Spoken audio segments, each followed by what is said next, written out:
అలాగే రోజునటువంటి మీ అందరికీ ప్రభావితం కృష్ణంలో వందనాలు చేస్తున్నాను. దేవుడు గతించిన భాగమంతా మనల్ని కాపాడి మరొక పరిశుద్ధ దినములు దేవుడు మనల్ని నడిపించినాడు కాబట్టి దేవుడికి కృతజ్ఞతాస్తుతులు తెలియజేస్తూ మరి దేవుని యందు సంతోషిస్తూ ఉన్నాను. ఈ సమయంలో పరిశుద్ధాత్ముడు వర్సెస్ బ్రహ్మపరచు ఆత్మ రెండవ భాగంలోకి మనం వెళ్తూ ఉన్నాం. మొదటి వారము మన దినమున కొన్ని విషయాలు మనము ధ్యానం చేశాము. అయితే ఇప్పుడు రెండవ భాగంలో మన యొక్క ఉనికిని తెలియజేసేటువంటి పరిస్థితిని మనం చూడబోతూ ఉన్నాం. 9:11 మృతులలో నుండి యేసును లేపిన వాని ఆత్మ మీలో నివసించిన యెడల మృతులలో నుండి క్రీస్తు యేసును లేపిన వాడు చావునకు లోనైన మీ శరీరములను కూడా మీలో నివసిస్తున్న తన ఆత్మ ద్వారా జీవింపచేయును. ఇది మృతులలో నుండి క్రీస్తును లేపినటువంటి వారి ఆత్మ మీలో నివసించిన యెడల అనేటువంటి మాటలు మనం ఇక్కడ చూస్తా ఉన్నాం. అదే ఆత్మ చావునకు లోనైన మీ శరీరంలో, అంటే మన శరీరంలో కూడా ఏం చేస్తాడట? జీవింప చేస్తాడు. ఇప్పుడు మీ శరీరములను కూడా అన్నాడు. ఏమన్నాడు? మీ శరీరములను కూడా మీలో నివసించుతున్న తన ఆత్మ ద్వారా జీవింపజేయడు. మన శరీరములను తన ఆత్మ ద్వారా ఏం చేస్తున్నాడు? జీవింపజేస్తున్నాడు. క్రీస్తును మృతులలో నుండి లేపిన వాని ఆత్మ, మనలను జీవింపజేసేటువంటి ఆత్మ ఒకటే. క్రీస్తును మృతులలో నుండి లేపిన వాని ఆత్మ, ఈరోజు మనలను జీవింపజేసేటువంటి ఆత్మ ఒకటే. ఇందులో ఏ విధమైనటువంటి తేడా ఏమీ లేదు. ఇది గుర్తుపెట్టుకోండి. కొరింథీయులకు రాసినటువంటి మొదటి పత్రిక 6వ అధ్యాయము 14వ వచనం. జాగ్రత్తగా గమనించండి. దేవుడు ప్రభువును లేపెను.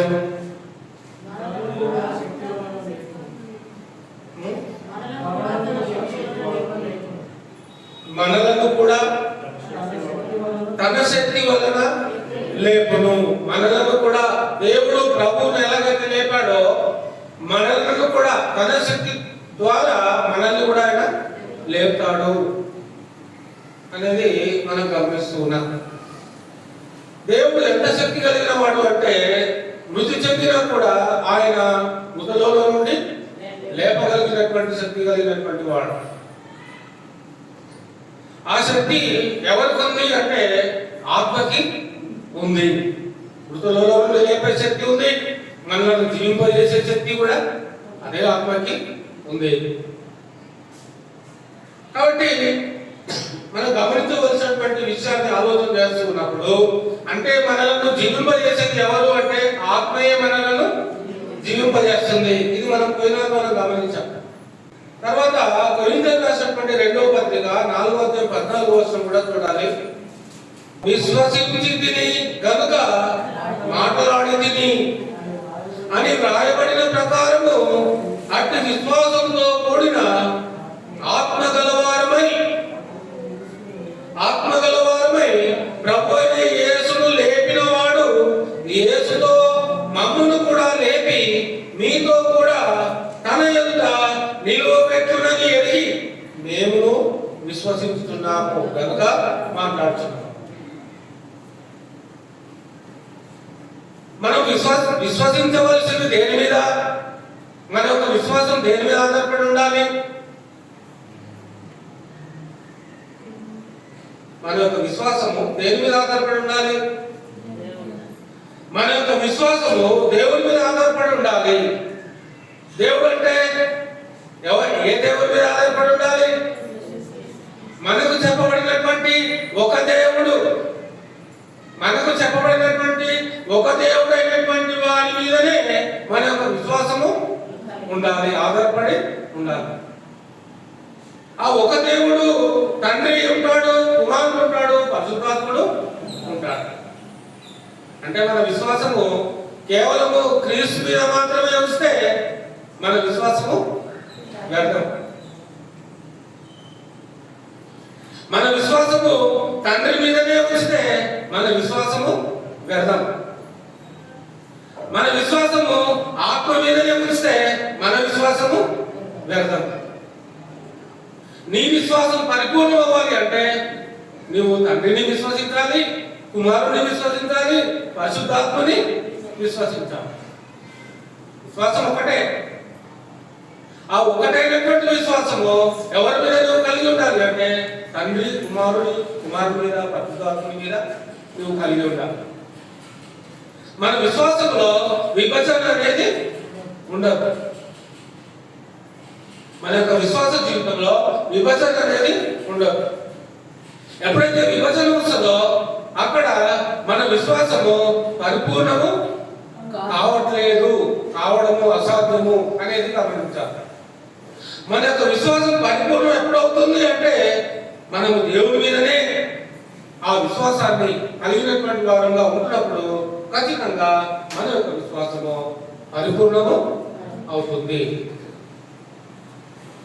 ఎందుకు అన్నప్పుడు జీవింపజేసేటువంటి దేవుడు, నడిపింపజేసేటువంటి దేవుడు, పోషించేటువంటి దేవుడు, సంరక్షించేటువంటి దేవుడు మనలను ఆయన ఈ లోకంలో జీవింపజేస్తా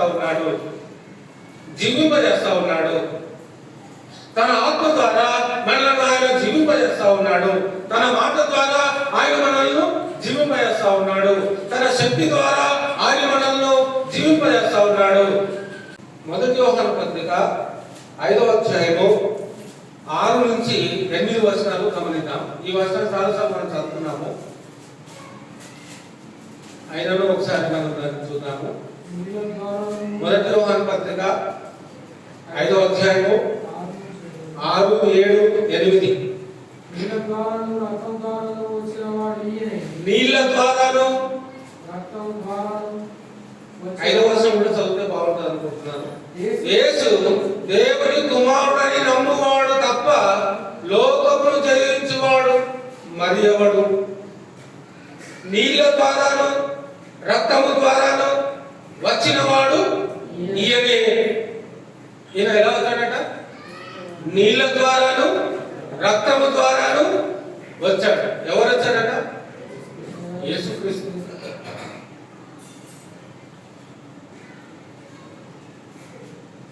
ఈయన నీళ్ళ ద్వారాను రక్తము ద్వారాను వచ్చిన వాడు ఈయనే అని తెలియజేస్తూ, అనగా యేసుక్రీస్తే అని తెలుపుతూ, ఈయన నీళ్లతో మాత్రమే కాక నీళ్లతోనూ రక్తముతోనూ వచ్చాను.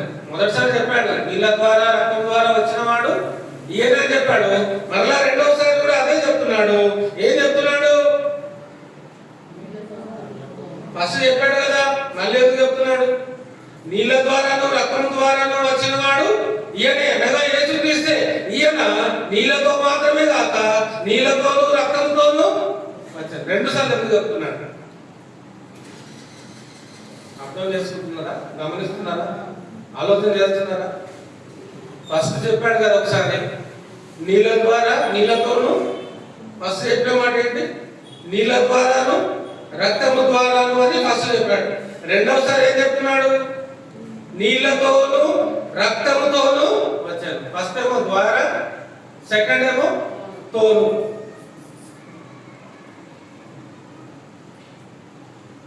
ఈయన నీళ్ళ ద్వారా రక్తం ద్వారా ఎందుకు వచ్చాడు? ప్రశ్న.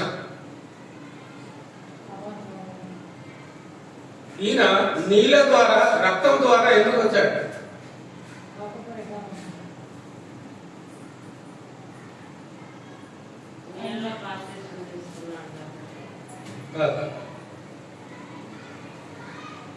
నీళ్లు దేనికి సాదృశ్యంగా ఉన్నాయి? వాక్యానికి సాదృశ్యంగా ఉంది. అంటే ఇంకా డైరెక్ట్ మీరు చెప్పాలి, దాని భావం ఏంటో చెప్పాలి. నీళ్లు ఏంటి? నీళ్ళలో ఏముంటది? అది రావాలి. నీళ్ళలో ఏముంటది? జీవం ఉంటది. ఉండదా? ఉంటది. కాకపోతే సముద్రంలో చేపలు నీళ్ళలో బతుకుతున్నాయి, కానీ బయటకు తీస్తే మనం నీళ్ళలో పడితే, అంటే దేవుడు వేటిని ఎక్కడ పెట్టాలో, ఎక్కడ వేటిని జీవింపజేయాలనేది దేవుడికి బాగా తెలుసు. కాబట్టి ఏ జంతువు ఎక్కడ ఉండమో అది ఆయనకే తెలుసు. కాబట్టి అలా కూడా దేవుడు వాటిని సృజించాడు. నేను ఎందుకు ఈ విషయాలు చెప్తున్నానంటే, యేసుక్రీస్తు నీళ్ళ ద్వారా రక్తం ద్వారా రావడానికి కారణం ఏంటి? అటు ఇటు మళ్ళీ అయితే వచ్చాడు. నీళ్ళ ద్వారాను, అసలు నీళ్లు జీవానికి సాదృశ్యంగా ఉంది. నీళ్లు జీవానికి సాదృశ్యంగా ఉంది. తర్వాత రెండవది ఏంటి? రక్తం. రక్తం దేనికి సాదృశ్యంగా ఉంది?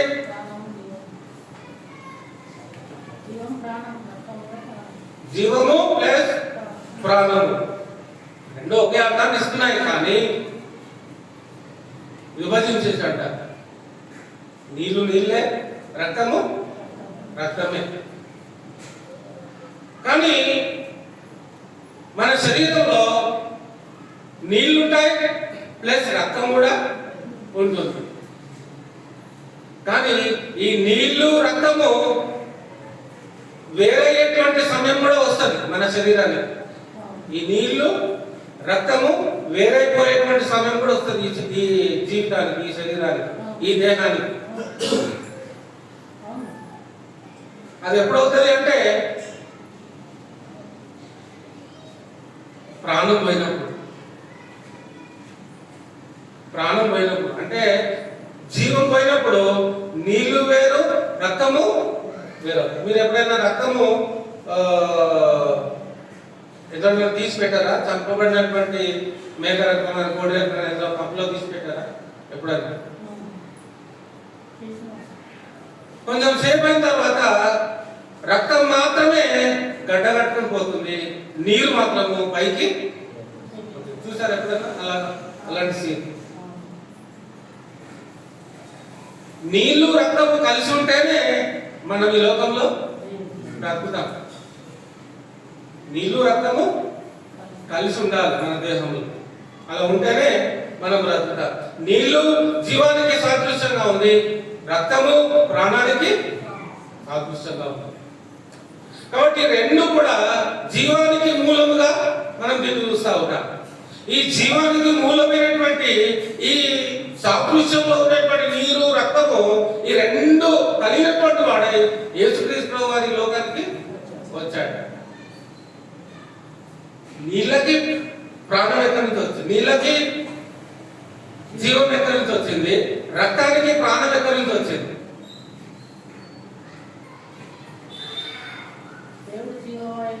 ప్రశ్న ఇది, ప్రశ్న. ఇంతకు జవాబు చెప్తాను. నీళ్ళకి ప్రాణం ఎక్కడి నుంచి వచ్చింది? రక్తానికి, నీళ్ళకి జీవం ఎక్కడి నుంచి వచ్చింది? రక్తానికి ప్రాణము ఎక్కడి నుంచి వచ్చింది? పోయిన ద్వారా కూడా చెప్పడం జరిగింది.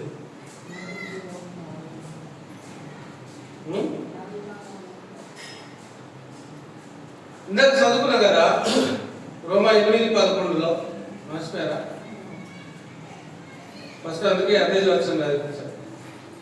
మృతులలో నుండి యేసును లేపిన వాని ఆత్మ మీలో నివసించిన ఎడల, మృతులలో నుండి క్రీస్తు యేసు లేపిన వాడు, క్రీస్తు యేసును లేపిన వాడు చావునకు లోనైన మీ శరీరములను కూడా మీలో నివసించుచున్న తన ఆత్మ ద్వారా జీవింప చేయను. మీ శరీరములను కూడా తన ఆత్మ ద్వారా జీవింపజేయను.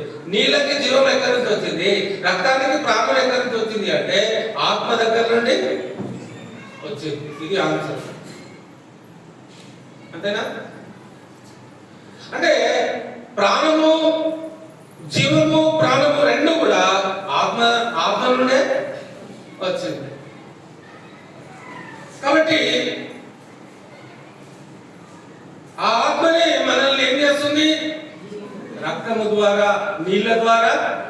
జీవింపజేస్తావు. మనం బ్రతుకుతున్నామంటే నీళ్లు రక్తము కలిగినటువంటి వారమై మనం ఈ లోకంలో బ్రతుకుతూ ఉన్నాం, జీవిస్తూ ఉన్నాం. దానికి శక్తి ఎవరిస్తున్నారు అంటే ఆత్మ అయినటువంటి దేవుడు.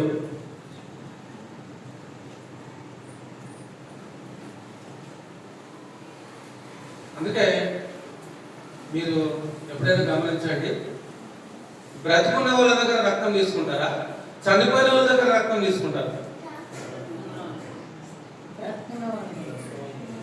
మనకి బ్లడ్ కావాలి, బతుకున్న వాళ్ళ దగ్గర తీసుకుంటారా లేకపోతే శవాల దగ్గరికి తీసుకుంటారా బ్లడ్? వాళ్ళ వాళ్ళ దగ్గర ఉండదా బ్లడ్? చనిపోయిన శవాల దగ్గర బ్లడ్ ఉండదా?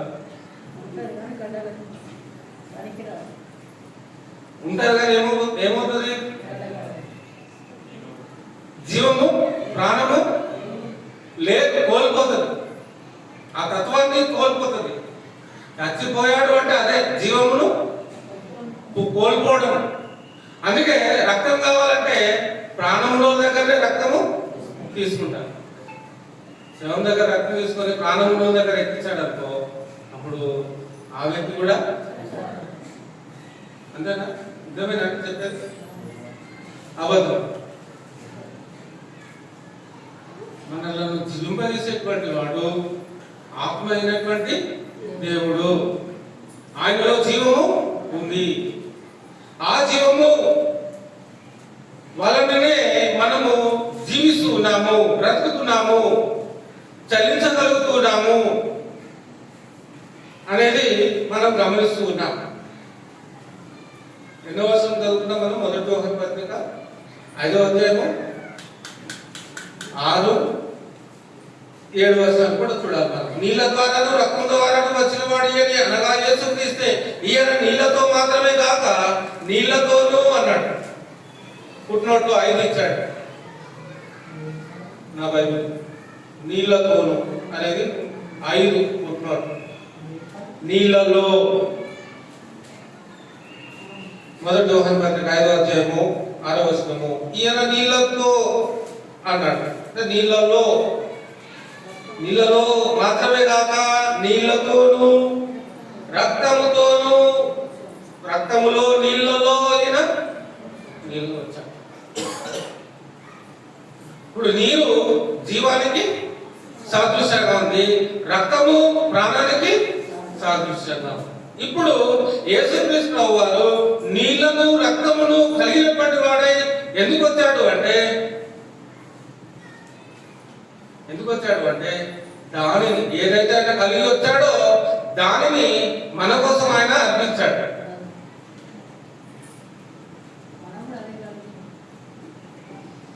అంటే జీవాన్ని కలిగి వచ్చినటువంటి వాడు, ప్రాణాన్ని కలిగి వచ్చినటువంటి వాడు ఆ జీవాన్ని, ఆ ప్రాణాన్ని మన కోసం ఆయన అర్పించాడు. అందుకే ఆయన మృతుడైనప్పుడు ఒక్క చుక్క రక్తం కూడా ఆయన శరీరంలో లేదు, ఒక్క చుక్క నీటి పట్టు కూడా ఆయన దేహంలో లేదు. అంటే దాని అర్థం ఏంటంటే ఆయన ఏదైతే కలిగి వచ్చాడో అంత ఆయన మన కోసమే అర్పించాడు. ఇక రెండవది మనం గమనించినట్లయితే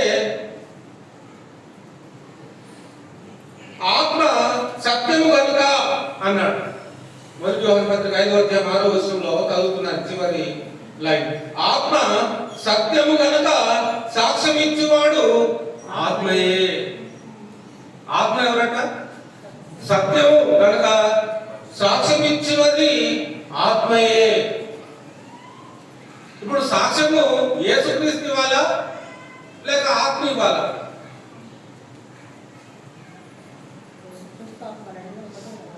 ఇప్పుడు సాక్ష్యము యేసుక్రీస్తు ఇవ్వాలా ఆత్మ ఇవ్వాలా? కన్ఫ్యూజన్ అవ్వద్దు. ఇక్కడ ఏంటంటే నీళ్ళ ద్వారాను రక్తము ద్వారాను వచ్చిన వాడు ఈయనే. ఆత్మ అయినటువంటి దేవుడు నీళ్ళ ద్వారాను రక్తం ద్వారాను వచ్చాడు. అంటే శరీరాన్ని ధరించినటువంటి వాడే వచ్చాడు. ఆత్మ అయినటువంటి దేవుడు, మళ్ళీ చెప్తున్నాను, ఆత్మ అయినటువంటి దేవుడు నీళ్ళ ద్వారా రక్తం ద్వారా శరీరాన్ని వచ్చాడు, క్రీస్తు నామంలో వచ్చాడు. కాబట్టి ఇప్పుడు ఏ దేహము కలిగిన వాడుగా వచ్చాడో, ఏ నీళ్లను కలిగిన వాడుగా వచ్చాడో, ఏ ప్రాణము కలిగిన వాడుగా ఆయన వచ్చాడో, దానిని అంతటిని ఆయన శిలువ మీద అర్పించాడు. అప్పుడు ఆత్మ అయినటువంటి దేవుడు ఏం చేశాడు? క్రీస్తు శరీరాన్ని మృతులలో నుండి లేపాడు. కన్ఫ్యూజ్ అవుతుందా? అర్థమవుతుందా? అర్థమవుతుందా? డౌట్స్ ఉంటే అడగండి, చెప్తాను. తర్వాత సాక్ష్యం ఇచ్చేది ఎవరు అంట? ఆత్మ సత్యం కనుక సాక్ష్యం ఇచ్చేవాడు ఆత్మయే. 7వ వచనం అడుగుతా. సాక్ష్యం ఇచ్చేవారు ముగ్గురు. సాక్ష్యం ఇచ్చేది ముగ్గురు అంట. దేనికి సాక్ష్యం ఇచ్చేవారు? దేనికి సాక్ష్యం ఇచ్చేవారు వీళ్ళు?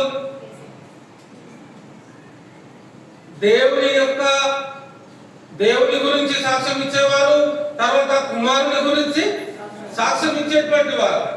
దేవుని గురించి ప్లస్ కుమారుని గురించి సాక్ష్యం ఇచ్చేటువంటి వారు ఎవరు అంట? ముగ్గురు అంట. ఆత్మయు, నీళ్లును, రక్తం. ఈ ముగ్గురు ఏకీభవించి ఉన్నారు. మనం కూడా అంతే. మన దేహంలో కూడా ఏముంది?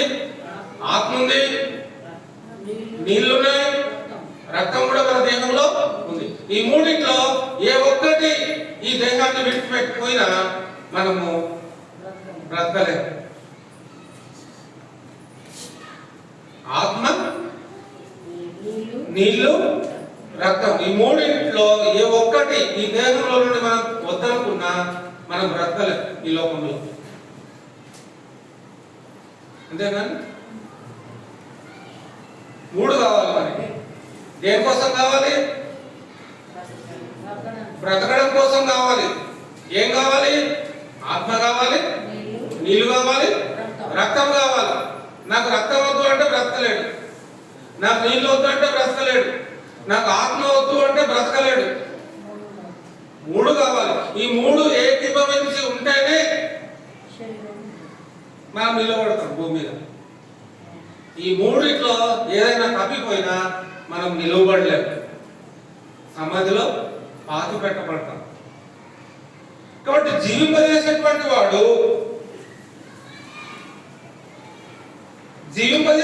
వాడు ఏం చేస్తున్నాడు? సాక్ష్యం ఇస్తున్నాడు. ఏం సాక్ష్యం ఇస్తున్నాడు?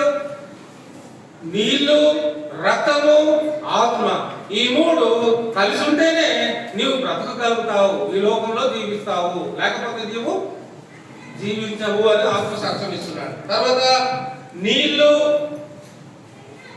సాక్ష్యం ఇచ్చేవారు ముగ్గురు, అనగా ఆత్మయు, నీళ్లును, రక్తమును, ఈ ముగ్గురు ఏకీభవించి ఉన్నారు. 9వ వచనం కూడా చదవాలి. మనము మనుషుల సాక్ష్యం అంగీకరించుతున్నాము కదా. మనము మనుషుల సాక్ష్యం అంగీకరిస్తున్నాము కదా, దేవుని సాక్ష్యము మరీ బలమైనది. దేవుని సాక్ష్యము ఏంటి అంటే ఆయన తన కుమారుని గురించి ఇచ్చినదే. దేవుని సాక్ష్యం ఏంటంట? ఎవరి గురించి సాక్ష్యం చెప్తున్నాడు దేవుడు అంటే తన కుమారుని గురించి సాక్ష్యం చెప్తున్నాడు. ఇంతకీ సాక్ష్యం చెప్పింది దేవుడా, ఆత్మన?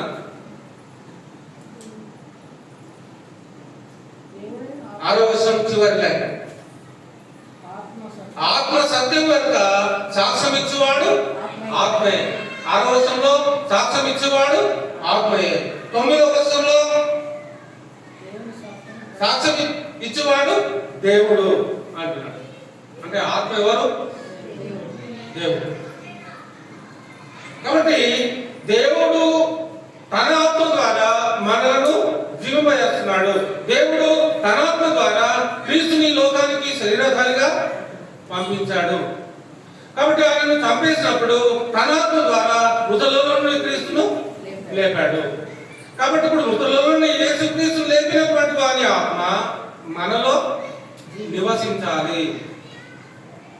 మృతులలో నుండి లేపిన వాని ఆత్మ మనలో నివసించాలి. మనలో నివసించాలి అంటే మనం క్రీస్తునందు విశ్వాసము ఉంచాలి. సాక్ష్యం ఇచ్చేవారు ముగ్గురు. ఏంటి అందులో? ఆత్మ, నీళ్లు, రక్తం. 3 గుర్తు పెట్టుకోండి. ఆత్మ, నీళ్లు, రక్తం. సాక్ష్యం ఇచ్చేవారు 3. ఆత్మ, నీళ్లు, రక్తం.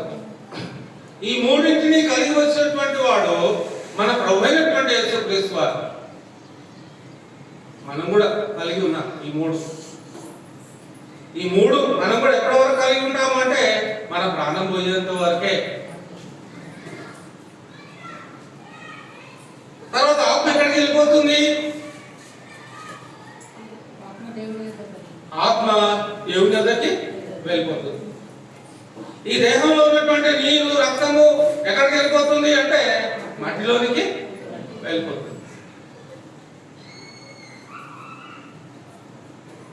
మట్టిలోనికి వెళ్ళిపోయేటువంటి రక్తముతో, నీళ్లతో ఈ దేహానికి దేవుడు ప్రాణాన్ని అనాశక్తి ద్వారా ఇచ్చాడు. అంటే ఆత్మ లేకపోతే నీకు రక్తం ఉన్నా, నీకు నీళ్లున్నా సున్నానే. నువ్వు బ్రతకాలంటే నీలో ఎవరు ఉండాలి? దేవుని ఆత్మ ఉండాలి. దేవుని ఆత్మ నీలో ఉంటేనే నీవు బ్రతకగలుగుతావు. లేకపోతే నీకు బ్రతుకు లేదు, నాకు బ్రతుకు లేదు. ఇప్పుడు దేవుని ఆత్మ ఎవరెవరిలో అయితే ఉందో వాళ్ళందరినీ మనం మనుషులనే పిలుస్తూ ఉన్నాం ఈ లోకంలో. కానీ ఇప్పుడు ఏమైందంటే అందరూ పాపం చేసి దేవుడు అనుగ్రహించేటువంటి మహిమను పొందలేకపోయారు, కోల్పోయారు. అర్హతను కోల్పోయారు. దేవుని బిడ్డలు అవ్వడానికి అర్హతను కోల్పోయారు. కాబట్టి ఇప్పుడు మరలా ఆ అర్హతను సంపాదించుకోవాలి అంటే కుమారుడైనటువంటి దేవుడు నీళ్ళ ద్వారాను, రక్తం ద్వారాను ఆయన శరీరాన్ని ధరించుకుని లోకానికి రావాలి. ఏ యోగ్యత అయితే, ఏ భాగ్యం అయితే మానవుడు కోల్పోయాడో అదే భాగ్యాన్ని తిరిగి ఇవ్వడానికి తన ఆత్మ ద్వారా ఆత్మను, ప్రాణమును, నీళ్లను, రక్తమును కలిగినటువంటి వాడే ఆయన జన్మించాల్సి వచ్చింది. కాబట్టి మనం దేవుని యొక్క ఆత్మను బలపరుచుకోవాలి. దేవుని బిడ్డగా ఈ ఆత్మను మనము సిద్ధపరచుకోవాలి అంటే కుమారుడు అనేటువంటి దేవుణ్ణి విశ్వసించుతున్నటువంటి వారంగా ఉండాలి, అంగీకరించుతున్నటువంటి వారంగా ఉండాలి. దానిని బట్టే మరలా మనము యాక్టివేట్ అవ్వడానికి అవకాశము, దేవునిలో మనము జీవించడానికి, దేవుని పని జరిగించడానికి మనం సిద్ధపరుచుకునేటువంటి ఆ ఆధిక్యత దేవుడు తన యందు విశ్వాసం ఉంచేటువంటి వారి కదా దయచేస్తూ ఉన్నాడు.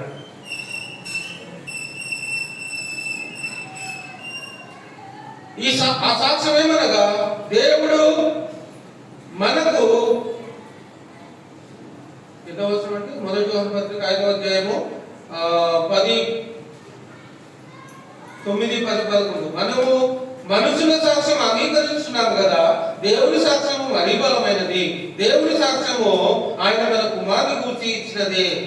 దేవుని కుమారుని యందు విశ్వాసం ఉంచువాడు తనలోనే ఈ సాక్ష్యము కలిగి ఉన్నాడు. తనలోనే అంటే దేవుని కుమారుని యందు ఎవరైతే విశ్వాసం ఉంచుతారో తనలో ఒక సాక్ష్యాన్ని కలిగిన వాడై ఉంటాడంట. ఏంటా సాక్ష్యము అంటే యేసుక్రీస్తు వారు నీ కోసం, నా కోసము ఆత్మను కలిగిన వాడై ఈ లోకంలో శరీరాన్ని కలిగిన వాడై, నీళ్లను కలిగిన వాడై, రక్తమును కలిగిన వాడై, ఆ రక్తమును, ఆ నీళ్లను, ఆ శరీరమును మొత్తము మన కోసం ఆయన అర్పించాడు. ఆయన ఏదైతే కలిగి ఉన్నాడో సర్వము ఆయన మన కోసం దాన్ని అర్పించాడు. ఈ సాక్ష్యము ఆయన విశ్వాసం ఉంచుకున్నటువంటి వాడు ఖచ్చితంగా కలిగి ఉండాలి. క్రైస్తవుడు నేను క్రైస్తవుడను అని చెప్పుకుంటే కాదు, కానీ ఆ క్రైస్తవుడు ఏ విశ్వాసాన్ని కలిగి ఉండాలి, ఏ సాక్ష్యాన్ని కలిగి ఉండాలి అంటే క్రీస్తు ఆయన మరణాన్ని, సమాధిని, పునరుత్థానమును అనేటువంటి ఆ సాక్ష్యాన్ని ప్రతి క్రైస్తవుడు కలిగి ఉండాలి. మన క్రైస్తవ్యము అనేది దేని మీద ఆధారపడి ఉంది అంటే క్రీస్తు మీదనే. మన యొక్క ఆత్మ సంబంధమైనటువంటి జీవితము క్రీస్తు మీదనే ఆధారపడి ఉంది. ఒక్కసారి క్రీస్తు క్రీస్తును మనం తొలగిస్తే మన ఆత్మీయ జీవితము మృతము. క్రీస్తు లేకుంటే మనము సున్నా అనేది మనం గమనించాలి. 11వ వచనము, ఆ సాక్ష్యం ఏమనగా దేవుడు మనకు నిత్య జీవము దయచేసెను. 1 యోహాను పత్రిక 5వ అధ్యాయము 11వ వచనం చదువుతున్నాను. ఆ సాక్ష్యం ఏమనగా దేవుడు మనకు నిత్య జీవమును దయచేసెను. ఈ జీవము ఆయన కుమారుని యందు ఉన్నది. మృతులలో నుండి లేపిన వారి ఆత్మ మీలో నివసించిన ఎడల అని రోమపత్రిక 8వ అధ్యాయంలో అంటున్నాడు. ఇక్కడేమంటున్నాడు? రోమా 8:11 ప్రకారం జీవం ఎక్కడుంది? ఆత్మలో ఉంది. 1 యోహాను పత్రిక 5వ అధ్యాయం 11వ వచనం ప్రకారంగా జీవం ఎక్కడుంది? అర్థమవుతుందా? అంటే జీవం ఎక్కడుంది? దేవుళ్ళలో ఉంది, తండ్రిలో ఉంది, కుమారుడిలో ఉంది, పరిశుద్ధాత్మలోనూ ఉంది. కాబట్టి కుమారుడు అనేటువంటి ఆయన మన కోసం ప్రాణం పెట్టాడు. కాబట్టి ఆత్మ అయినటువంటి దేవుడు ఏం చేయాలి? ఆయనని మృతులలో నుండి లేపాలి. దేవుని యొక్క సంకల్పంలో తాను ముందుగానే క్రీస్తులో మనల్ని దేవుడు ఏర్పాటు చేసుకున్నందువలన క్రీస్తు దేవుని యొక్క సంకల్పాన్ని బట్టి ఆయన శరీరాన్ని ధరించినటువంటి వాడై, ఆత్మను ధరించినటువంటి వాడై, ప్రాణమును ధరించినటువంటి వాడై, నీళ్లను ధరించినటువంటి వాడై ఆయన వచ్చాడు. కానీ అందరూ కలిగినటువంటి నీళ్లు వేరు, అందరూ కలిగినటువంటి రక్తము వేరు, క్రీస్తు కలిగినటువంటి నీరు రక్తము వేరు. మనం ఏ నీళ్లు ఏ రక్తం అయితే కలిగి ఉన్నామో అదే ఆయన నీళ్లు రక్తం కలిగిన వాడు కాదే. కంప్లీట్ గా ఆయన పరిశుద్ధాత్మ ద్వారా ఆయన జన్మించాడు. పరిశుద్ధాత్మ ద్వారా ఆయన జన్మించాడు. కాబట్టి పరిశుద్ధాత్మ దేవుడు జీవింపజేసేటువంటి వాడు. అలాగే ఈ జీవము ఎక్కడుంది అంటే కుమారునిలో ఉంది. కుమారునిలో ఉన్నటువంటి జీవాన్ని నీకోసం నా కోసం ఆయన పెట్టాడు. అర్థమవుతుందా? కుమారునిలో ఉన్నటువంటి జీవాన్ని నీకోసం నా కోసం ఆయన పెట్టాడు. కాబట్టి జీవింపజేసేవాడు దేవుడు. ఆత్మ జీవింపజేస్తుంది, కుమారుడు జీవింపజేస్తా ఉన్నాడు. వారి యొక్క బంధంలో వారు చేయవలసినటువంటి కార్యక్రమాన్ని మానవుల ఎడల వారు జరిగిస్తూనే ఉంటారు. ఎప్పటి వరకు జరిగిస్తూ ఉంటారు అంటే మనుషులందరూ ఆయనను తెలుసుకునేంత వరకు, మనుషులందరూ ఆయనను గ్రహించేంత వరకు ఆయన అవకాశాన్ని మానవులకి లోకంలో ఇస్తాడు. అంటే ఏ వ్యక్తి కూడా ఆయన రాకడ సమయంలో ఏ వ్యక్తికి కూడా క్రీస్తు అంటే ఎవరో తెలియదు అనేటువంటి జవాబు రావద్దు. క్రీస్తు అంటే ఎవరో నాకు తెలియదు అని అనలేని పరిస్థితి రావాలి. ఆయన మధ్యాకాశంలో వచ్చాడు అంటే మరి క్రీస్తు అంటే అందరికీ అప్పటి వరకు అందరికీ తెలిసిపోతుంది. అంటే వ్యక్తులకి మనుషులకి అనేటువంటి అవకాశము ఉండదు. క్రీస్తు ఎవరో నాకు తెలియదు అనేటువంటి అవకాశం ఎవరికి ఉండదు. అటువంటి పరిస్థితి వచ్చినప్పుడు ఆయన రాకడ వస్తుంది. మరి ఇప్పుడు భూమి మీద ఉన్నటువంటి వాళ్ళకి క్రీస్తు ఎవరో తెలుసా తెలియదా? తెలుసా? ఇంకా కొంతమందికి తెలియదు. 95% సుమారుగా 97% భూమి మీద ఉన్నటువంటి 97% ప్రజలకి యేసుక్రీస్తు అంటే ఎవరో తెలుసు. తెలుసు మాత్రమే, రక్షింపబడ్డారని అంటలేదు. తెలుసు యేసుక్రీస్తు ఎవరో తెలుసు. 100% యేసుక్రీస్తు ఎవరో తెలుసుకున్నటువంటి సమయం వచ్చినప్పుడు అప్పుడు ఆయన ఈ లోకానికి 97% అయిపోయింది. ఇంకా 1%, 2% అంతే. కాబట్టి జీవింపజేసేటువంటి వాడు ఆయనే. కానీ ఈ జీవము ఎవరి యందు ఉంది అంటున్నాడు దేవుడు అంటే కుమారుని యందు ఉంది. 12వ వచనం కూడా చదువుతాం. మొదటి యోహాను పత్రిక 5వ అధ్యాయము 12వ వచనం. దేవుని కుమారుని అంగీకరించువాడు జీవము గలవాడు, దేవుని కుమారుని అంగీకరింపని వాడు జీవము లేనివాడే. దేవుని కుమారుని అంగీకరించేవాడే జీవం గలవాడు. దేవుని కుమారుని అంగీకరించకుండా దేవుని ఆత్మను అంగీకరించి తండ్రిని అంగీకరించి కుమారుని అంగీకరించకపోతే వారిలో జీవం ఉంటుందా ఉండదా? తండ్రిని అంగీకరిస్తున్నాడు, పరిశుద్ధాత్మను అంగీకరిస్తున్నాడు, కానీ కుమారుణ్ణి అంగీకరించడం లేదు. వాళ్ళలో జీవం ఉంటుందా? ఉండదు. కాబట్టి ఇప్పుడు ఆత్మ, మనం బ్రతుకున్నాలంటే ఆత్మ కావాలి, నీళ్లు కావాలి, రక్తం కావాలి. ఈ మూడు కలిసి ఉంటేనే మనం బ్రతుకుతాం. అలాగే దేవుణ్ణి మనం ఎలా అర్థం చేసుకోవాలి అంటే తండ్రిగా అర్థం చేసుకోవాలి, కుమారునిగా అర్థం చేసుకోవాలి, పరిశుద్ధాత్మునిగా మనం ఆయనని అర్థం చేసుకోవాలి. తండ్రి పరిశుద్ధాత్మనే దేవుడు అంటే కుమారుడు అంగీకరించకపోతే మనం ఆ జీవాన్ని కోల్పోతాం. ఎందుకంటే జీవం ఎవరి యందు ఉంది? కుమారుని యందు ఉంది.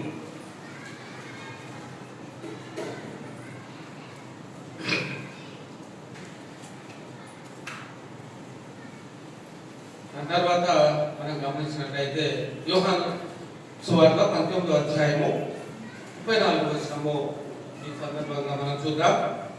యోహాను సువార్త 19వ అధ్యాయం 34వ వచనం. ఎవరైనా సహాయం చేయండి. యోహాను 19:34.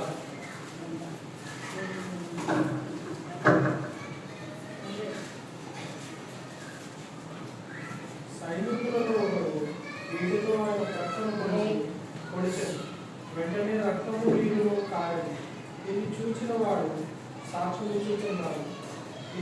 అతని సాక్ష్యము సత్యము. అంటే తీసారంటే యోహాను సువార్త 19:34వ వచనంలో ఇది చూసిన వాడు సాక్ష్యం ఇచ్చుచున్నాడు, అతని సాక్ష్యము సత్యమే. ఏం చూసిన వాడు సాక్ష్యం ఇస్తున్నాడట? ఏం చూసిన వాడు సాక్ష్యం ఇస్తున్నాడట? యేసుక్రీస్తు ప్రభు వారిని ఆ గుండెలో బల్లెపు పోటును పొడిచినప్పుడు ఆయనలో ఆ గుండెలో ఉన్నటువంటి రక్తమును నీళ్లును కారడము ఆ పొడిచిన వాడు చూసి సాక్ష్యము ఇస్తున్నాడు.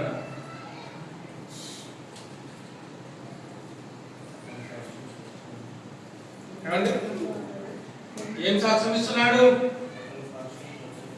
సైనికులలో ఒకడు ఈటెతో ఆయన ప్రక్కన పొడిచెను, వెంటనే రక్తమును నీళ్లును కారను. ఆయనలో నుండి, ఆయన గుండెలో నుండి రక్తము నీళ్లు కారాయి అని ఈ సైనికుడు చూసి ఏం చేస్తున్నాడు? ప్రపంచానికంటే సాక్ష్యము ఇస్తున్నాడు. అంటే క్రీస్తు రక్తమును కలిగిన వాడై వచ్చాడు, క్రీస్తు నీళ్లను కలిగిన వాడై వచ్చాడు, క్రీస్తు శరీరాన్ని కలిగిన వాడై వచ్చాడు, జీవమును కలిగిన వాడై వచ్చాడు, ప్రాణమును కలిగిన వాడై వచ్చాడు. ఆ జీవమును ఆ ప్రాణమును నీ కోసము నా కోసము పాపులందరి కోసము ఆయన శిలువ మీద దానిని అర్పించాడు. దానిని సాక్ష్యం ఇచ్చేటువంటి వాడు ఏం చెప్తున్నాడు? ఈయన నీళ్లు రక్తము ఈయనలో నుండి వచ్చాడు. నీళ్లు రక్తం అంటే జీవము ప్రాణము దాని అర్థం. నీళ్ళంటే నీళ్ళే కాదు, రక్తం అంటే రక్తమే కాదు, నీళ్ళంటే జీవము, రక్తం అంటే ప్రాణము. మొత్తం జీవము మొత్తం ప్రాణము ఆయన అర్పించాడు మనకు.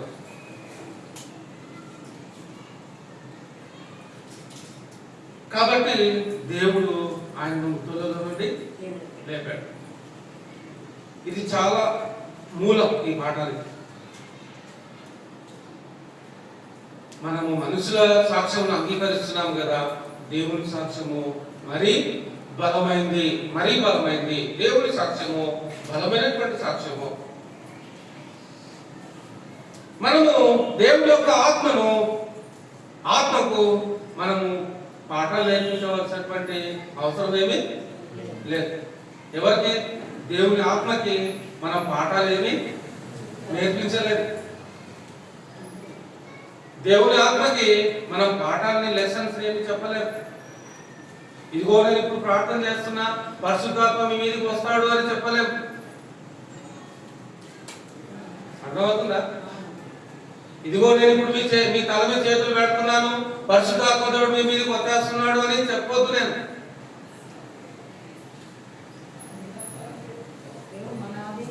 ఎందుకంటే యెషయా గ్రంథం చూడండి, యెషయా గ్రంథము 40వ అధ్యాయము 13-14 వచనాల్లో ఏం చెప్తున్నాడు యెషయా గారు? యెషయా గ్రంథం 40వ అధ్యాయము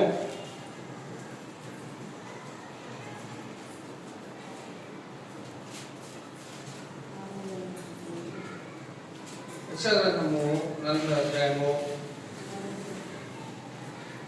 13-14 వచనాలు. దేవుడైన యెహోవా నాకు యెషయా గ్రంథము 40వ అధ్యాయము 13-14. యెహోవా ఆత్మకు నేర్పిన వాడెవడు? ఆయనకు మంత్రి అయి ఆయనకు బోధపరిచిన వాడు ఎవడు? ఎవరి యొద్ద ఆయన ఆలోచన అడిగాను? ఆయనకు వివేకం కలుగజేసిన వాడెవడు? న్యాయ మార్గమును గూర్చి ఆయనకు నేర్పిన వాడెవడు? ఆయనకు జ్ఞానమును అభ్యసింపజేసిన వాడెవడు? ఆయనకు బుద్ధి మార్గము బోధించిన వాడెవడు? మొట్టమొదటి లైన్ మనం చూస్తే యెహోవా ఆత్మకు నేర్పిన వాడెవడు అంటే నువ్వు ఇలా చేయి, నువ్వు ఎలా చేయి అని దేవుని ఆత్మకు ఆర్డర్స్ చేయాల్సిన శక్తి సామర్థ్యం దేవుడు మనిషికి ఇవ్వలే. మనిషి కంటే మనిషికే కాదు, భాస్కర్కి కూడా ఇవ్వలే, సువార్థికుడికి కూడా ఇవ్వలే.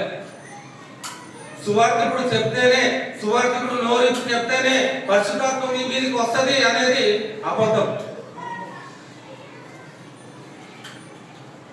ఇప్పుడు నేను ప్రశ్నిస్తున్నా, మనకు జీవం ఎక్కడి నుంచి వస్తుంది?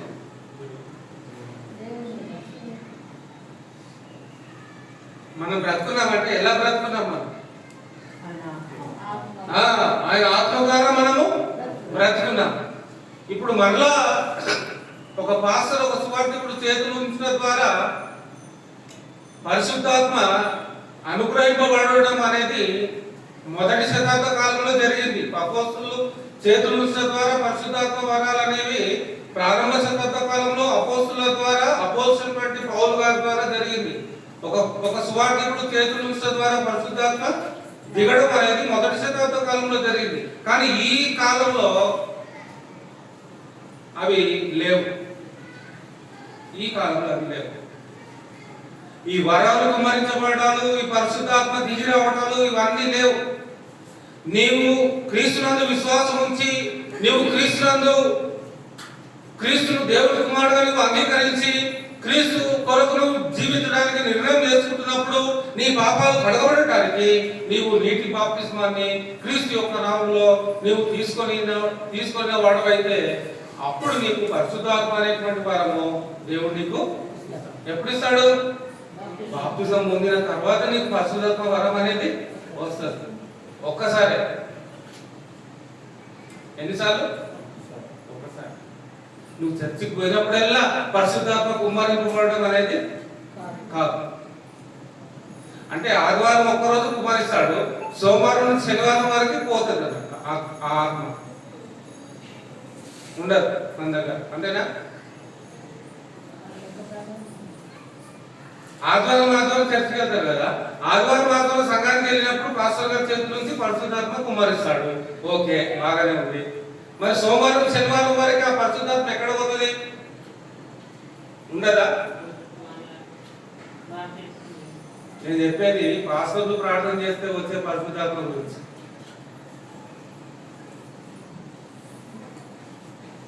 భాషలు మాట్లాడేటువంటి విశ్వాసుల గురించి, భాషలు మాట్లాడేటువంటి సువార్తల గురించి, చేతుల ద్వారా పరిశుద్ధాత్మ దిగుతుంది అని చెప్పుకునే బోధకుల గురించి. చేతుల ద్వారా నేను పరిశుద్ధాత్మను పొందాను అని చెప్పుకునే విశ్వాసాల గురించి చెప్తున్నాను. సోమవారం నుంచి శనివారం వరకు వాళ్ళు పరిశుద్ధాత్మ ఉండదా? ఆదివారం వచ్చి వెళ్ళిపోతుంది. సోమవారం శనివారం వరకు ఇంకా గ్యాప్. మళ్ళీ ఆదివారం చర్చకొచ్చినప్పుడు మళ్ళీ ప్రార్థన చేసినప్పుడు మళ్ళీ పరిశుద్ధాత్మ వస్తుంది. మళ్ళీ సోమవారం వెళ్ళిపోతుంది. శనివారం వరకు రాదు. మళ్ళీ పాస్టర్ ప్రార్థన చేస్తేనే అంతేనా?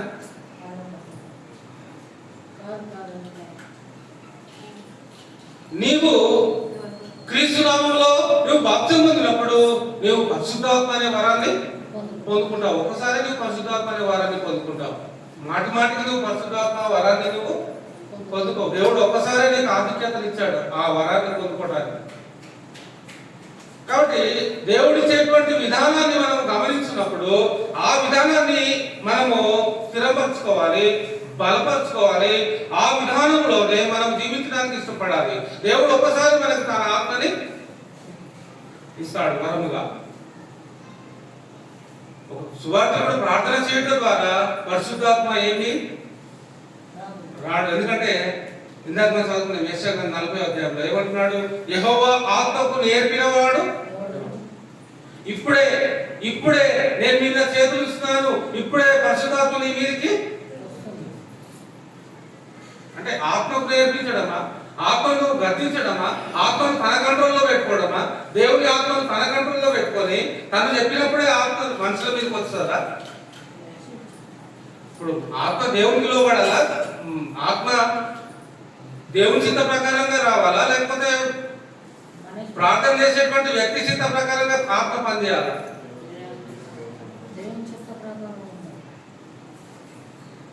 కాబట్టి ఇక్కడ గమనించవలసినటువంటి విషయం ఏంటంటే దురాత్మ మన యొక్క పాఠం ఏంటంటే పరిశుద్ధాత్మ వర్సెస్ భ్రమపరచు ఆత్మ.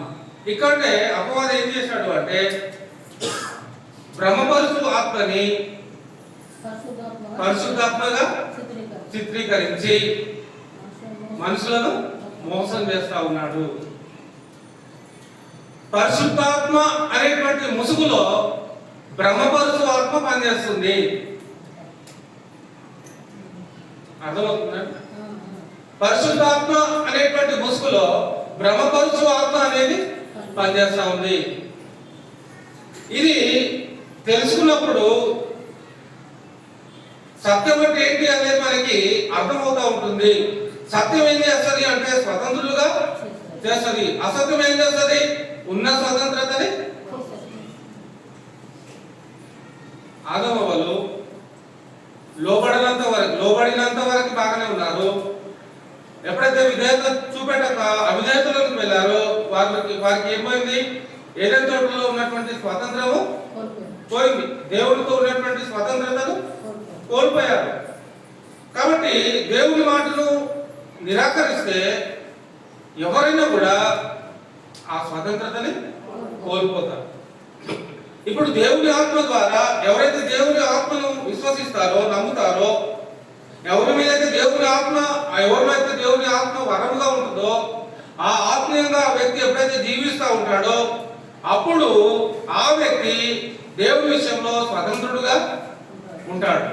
దేవుడు చెప్పినట్లుగా ప్రవర్తిస్తూ ఉంటాడు. కానీ దేవుని వాక్యానికి నిరాకరించి దేవుని వాక్యానికి అవిధేయత చూపించినట్లయితే ఆ స్వాతంత్రమును పోగొట్టుకున్న వాడై బ్రహ్మపరుచు ఆత్మకు బానిసైపోతాడు, అసత్యానికి బానిసైపోతాడు. ఒకవైపు సత్యం, మరోవైపు అసత్యం. మొదట అసత్యమే బలంగా ఉన్నట్టు అనిపిస్తూ ఉంటుంది.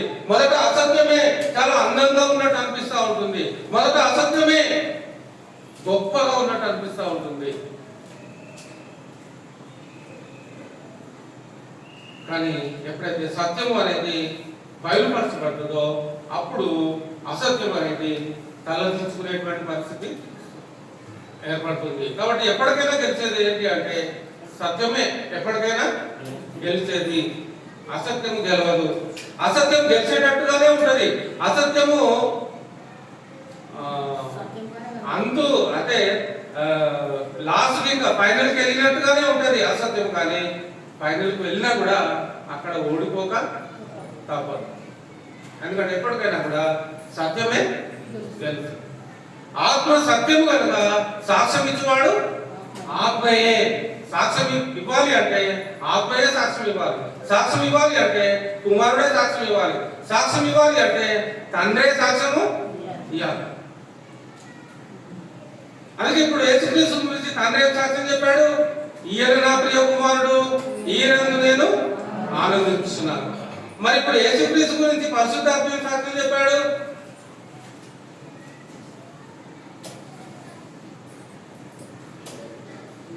యేసుక్రీస్తు గురించి పరిశుద్ధాత్మ దేవుడు ఏం సాక్ష్యం చెప్పాడు?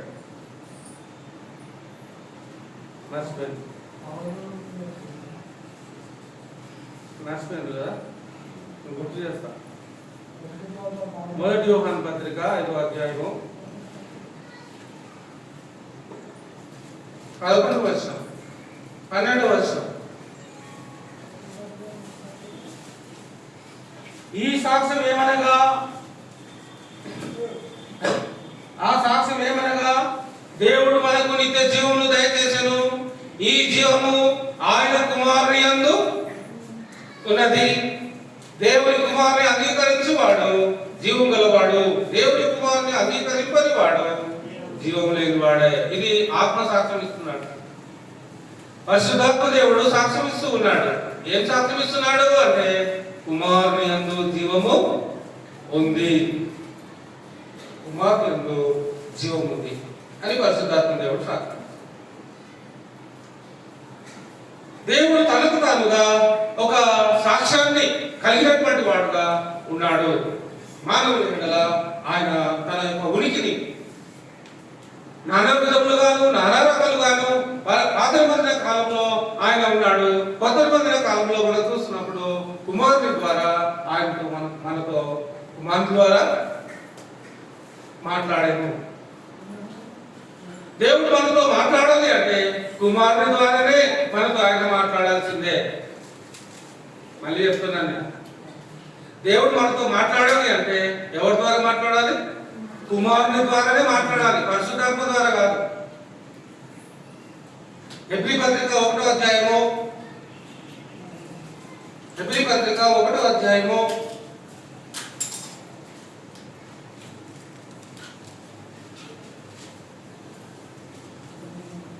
2వ వచనము.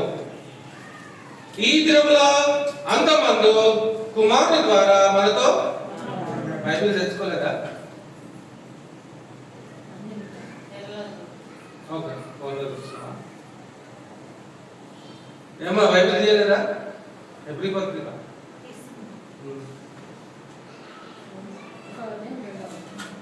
పత్రిక 1వ అధ్యాయం 2వ వచనంలో ఈ దినములంత మందు కుమారుని ద్వారా మనతో మాట్లాడు. ఇక్కడ ఎవరి ద్వారా మాట్లాడుతున్నాడు? మనతో కుమారుని ద్వారా మాట్లాడుతున్నాడు.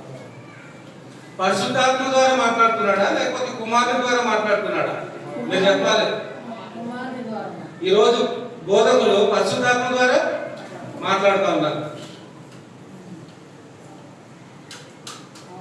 అవునా? అదేంటి? భ్రమపరచు ఆత్మ. కుమారుని ద్వారా మాట్లాడేవాడే దేవుని ఆత్మ కలిగినటువంటి వాడే మాట్లాడేటువంటి వాడు. పరిశుద్ధాత్మ అనే ముసుగులో మాట్లాడుతున్నట్లయితే అది భ్రమపరచు ఆత్మ. నిజంగా పరిశుద్ధాత్మ కలిగిన వాడే మాట్లాడితే ఎవరి గురించి మాట్లాడాలి? పరిశుద్ధాత్మ ద్వారా మాట్లాడేవాడు ఎవరి గురించి మాట్లాడాలి? కుమారుని గురించి మాట్లాడాలి. ఎందుకు కుమారుని గురించి మాట్లాడాలి?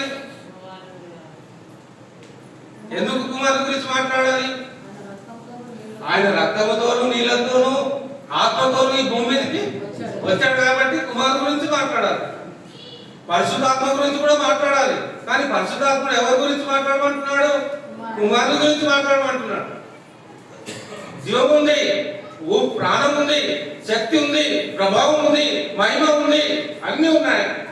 కానీ మనము కుమారుడు ద్వారా మనము బోధింపబడాలి, కుమారుడు ద్వారా మనము జీవించాలి, కుమారుని యందు మనము చలనము కలిగి బ్రతకాలి అని దేవుని వాక్యం మనకు తెలియజేస్తాము. పరిశుద్ధాత్మ మరియు భ్రమపరచు ఆత్మ ఈ రెండింటికి కూడా వైరం ఉంది. ఆ వైరం ఏంటో మనం కనిపెట్టగలగాలి, ఆ విరోధం ఏంటో మనం కనిపెట్టగలగాలి, ఆ వ్యత్యాసం ఏంటో మనం కనిపెట్టగలగాలి. కనిపెట్టగలిగినప్పుడు నిజం ఏంటి అబద్ధం ఏంటి అనేది మనకు అర్థమవుతుంది. రోమపత్రిక 11వ అధ్యాయము 34వ వచనము గమనించినట్లయితే, రోమపత్రిక 11వ అధ్యాయం 34వ వచనము అక్కడ ఏమంటున్నాడు? రోమపత్రిక 11వ అధ్యాయం 34వ వచనం అండి. ప్రభు మనస్సును ఎరిగిన వాడెవడు? ఆయనకు ఆలోచన చెప్పిన వాడెవడు? ముందుగా ఆయనకిచ్చి ప్రతిఫలము పొందగల వాడెవడు? ఆయన మూలములను ఆయన ద్వారాను ఆయన నిమిత్తమును సమస్తము కలిగి ఉన్నవి యుగ యుగముల వరకు ఆయనకు మహిమ కలుగును గాక. ఆమేన్. ప్రభు మనస్సును ఎరిగిన వాడెవడు? ప్రభు మనస్సును ఎరిగినవాడు ఎవడు? ఫస్ట్ మాట. సెకండ్ మాట ఏమంటున్నాడు? ఆయనకు ఆలోచన చెప్పినవాడు. ఆయనకే ఆలోచన చెప్పేంత స్టేజ్ మనిషికి దేవుడు ఇవ్వలే. ఆయనకే జ్ఞానం నేర్పించేంత శక్తి మనిషికి దేవుడు ఇవ్వలే. మనమైనా అంతే. మన కింద ఉన్నటువంటి వారికి మన దాకా వాళ్ళని మనము రానియం, మన కిందనే ఉండేటట్టు చూసుకుంటాం కదా, అంతేనా? మన దాకా రానియం. మన దాకా వస్తే మళ్ళీ మనకి ఏదో ఒక వ్యతిరేకత వస్తుంది అనేటువంటి ఆలోచనతో మన దాకా మనం అలాంటి వారిని రానియం. కానీ ఇక్కడ సత్యము అసత్యము కూడా అంతే. సత్యము అనేటువంటి దేవుడు అసత్యాన్ని దగ్గరికి రానియడు. అసత్యం దగ్గరికి వచ్చింది అంటే సత్యం విలువ పడిపోతుంది. సత్యం విలువ పెరగాలి అంటే అసత్యము తగ్గాలి, అంతేనా? అసత్యము తగ్గాలి. అసత్యం అనేది సమాధి చేయబడాలి. ఆ అసత్యాన్ని సమాధి చేయటానికి యేసుక్రీస్తు ప్రాణము పెట్టాడు. అంటే అబద్ధాన్ని సమాధి చేయడానికి యేసుక్రీస్తు ప్రాణాన్ని పెట్టాడు. అబద్ధానికి జనకుడైనటువంటి అపవాదిని ఓడించాడు యేసుక్రీస్తు ప్రభువు తన మరణం ద్వారా. కాబట్టి అవమానం అనేది క్రీస్తు యొక్క మరణమును బట్టి అపవాదికి అవమానం అనేది జరిగింది. కాబట్టి ఇప్పుడు సత్యము చెప్పేటువంటి వారిని మనం నమ్మాలి, సత్యము చెప్పేటువంటి వారిని మనం వెంబడించాలి. రోమపత్రిక 11వ అధ్యాయము మనం గమనిస్తున్నప్పుడు 34వ వచనంలో ఆయన ఏమంటున్నాడు అంటే, ప్రభు మనస్సును ఎరిగిన వాడెవడు? ఆయనకు ఆలోచన చెప్పిన వాడెవడు? ప్రభు మనస్సును ఎరిగిన వాడు, ప్రభు యొక్క ఆలోచన ఎరిగిన వాడు ఈ లోకంలో ఎవరు లేరు. ఏ సమయంలో ఆయన ఎలా ఆలోచిస్తాడో, ఏ నిర్ణయం తీసుకుంటాడో, ఎలా ఆయన స్టెప్ వేస్తాడు అనేది ఎవరికి తెలీదు. కానా అనే ఊరిలో ఒక వివాహం జరుగుతుంది. యోహాను సువార్త 2వ అధ్యాయంలో కానా అనేటువంటి ఊరిలో ఒక వివాహం జరుగుతుంది. ఆ వివాహంలో ఒకటి తక్కువైంది. ఏం తక్కువైంది? ద్రాక్షరసము తక్కువైంది. తక్కువయ్యేసరికి అక్కడ ఉన్నటువంటి వారికి ఎవ్వరికి కూడా సరిపోదు అనేటువంటి ఆలోచనతో అందరూ ఆలోచన చేస్తా ఉన్నారు. అప్పుడు మరియమ్మ యేసుక్రీస్తు దగ్గరికి వచ్చి చెప్తా ఉంది, ద్రాక్షరసము అయిపోయింది. అప్పుడు యేసుక్రీస్తు ప్రభు వారు ఏమంటాడంటే, నా సమయం ఇంకా రాలేదు, నా సమయం ఇంకా రాలేదు అంటాం.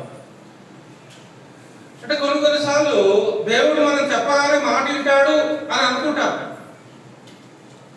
కానీ ఆయన ఎప్పుడు చేస్తాడు అంటే, ఆయనకు అది చెయ్యాలి అని అనుకున్నప్పుడే ఆయన దానిని చేస్తాడు.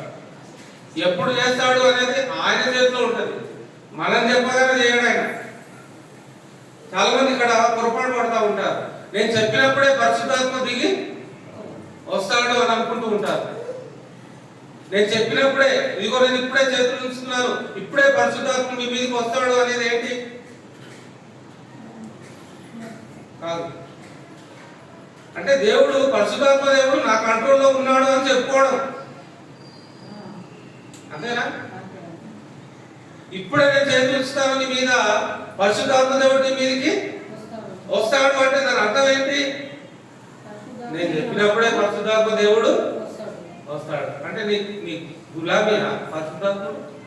నీ పనివాడ పరిశుద్ధాత్ముడు? నువ్వు చెప్పగానే రావడానికి కానీ నీ కూలివాడా పరిశుద్ధాత్ముడు? అర్థమవుతుందా? చెప్పకపోయినా వచ్చేవాడు బ్రహ్మపరచు ఆత్మ. బ్రహ్మపరచు ఆత్మ నువ్వు చెప్పకపోయినా. పిచ్చి చెట్లు భూమి మీద విత్తనం వేయకపోయినా వస్తాయా? రావా? కొన్నిసార్లు మంచి విత్తనాలు వేసినా కూడా రావు. కానీ పిచ్చి చెట్లు మాత్రం నువ్వు వెయిట్ చేయాల్సిన అవసరం లేదు బిడ్డ. ఇప్పుడు వర్షాలు పడుతున్నాయి కదా, అలా అక్కడ వెళ్ళిపోండి భూమి మీద గడ్డి మొలుస్తూనే ఉంటుంది. విస్తారమైనటువంటి చెట్లు మొలుస్తా ఉంటాయి. కానీ నువ్వు ఏ విత్తనం అయితే నాటావో, ఏ చెట్టు కోసం అయితే నువ్వు చూస్తున్నావో అది మాత్రం కనబడదు. ఇప్పుడు దేవుడు మన ఏదైతే ఆశిస్తున్నాడో అది మనలో దేవుడు చూడలేకపోతున్నాడు భూమి మీద.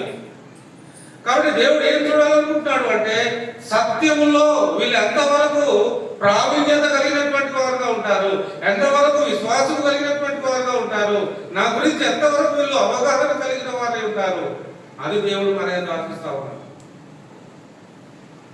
మనుషులు చెప్పేటువంటి మాటలకి భ్రమపడి ఎందుకు పనికిరనటువంటి, ఏ ఉపయోగం లేనటువంటి, నష్టంలోనికి తీసుకుని వెళ్ళేటువంటి బ్రహ్మపరుచు ఆత్మను వాళ్ళు విశ్వసిస్తున్నారే, మోసపోతున్నారే, అన్యాయం అయిపోతున్నారే, నరకానికి వెళ్ళిపోతున్నారే అనే బాధ దేవుడు కలిగినటువంటి వాడుగా తన ఆవేదనను దిగమింగుకుంటూ ఆయన ఉన్నాడు. ఇప్పుడు అది చెప్పగలరా? అది తెలుసుకోగలుగుతా మనం. దేవుడు ఆయన ఏదైతే ఆయన కలిగి ఉన్నాడో అది మనము తెలుసుకోవాల్సినటువంటి బాధ్యత మన మీద ఉంది. ఆయన ఏం ఆశ కలిగినటువంటి వాడుగా ఉన్నాడో, ఎందుకనో ఆయన ఇంత తీవ్రంగా ఆలోచన చేస్తున్నాడు అనేది మనం గ్రహించగలిగినప్పుడు దేవుడు అనేవాడు మనకి అర్థమవుతాడు. దాని తర్వాత మనం గమనించినట్లయితే 1 కొరింథీ పత్రిక 2వ అధ్యాయము 16వ వచనము త్వరగా మనం తీద్దాము. 1 కొరింథీ పత్రిక 2వ అధ్యాయము 16వ వచనం అండి.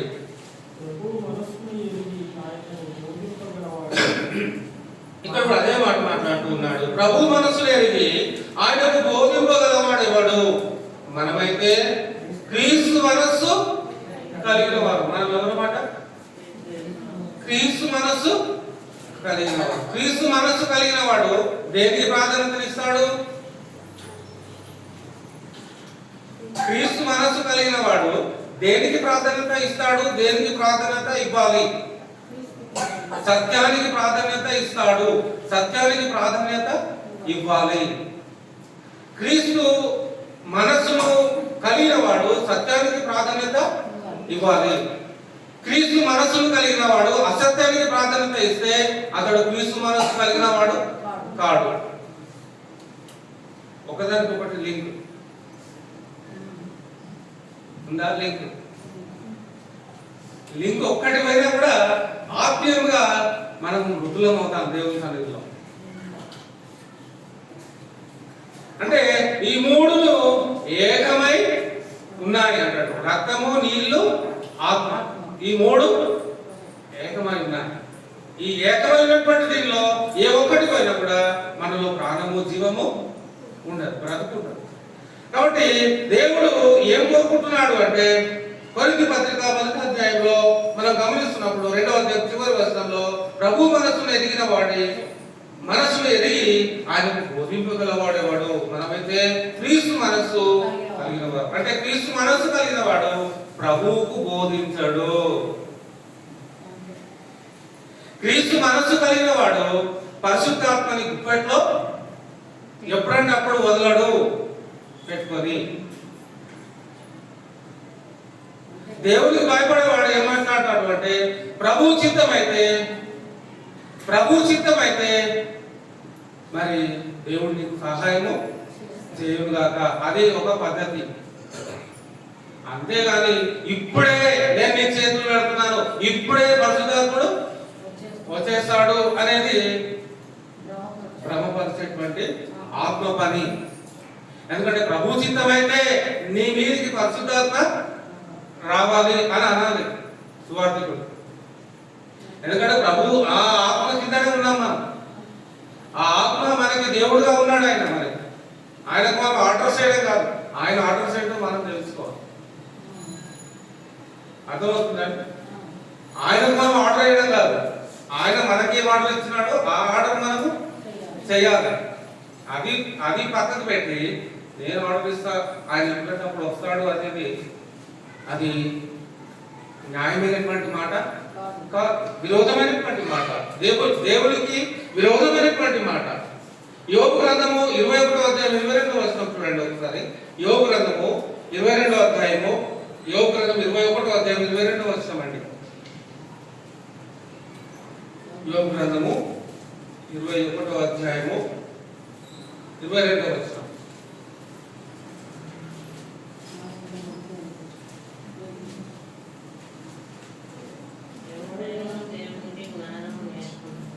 ఏమంది యోబు 21:22లో ఎవడైనా దేవునికి జ్ఞానం నేర్పునా పరలోకవాసులకు ఆయన తీర్పు తీర్చును కదా.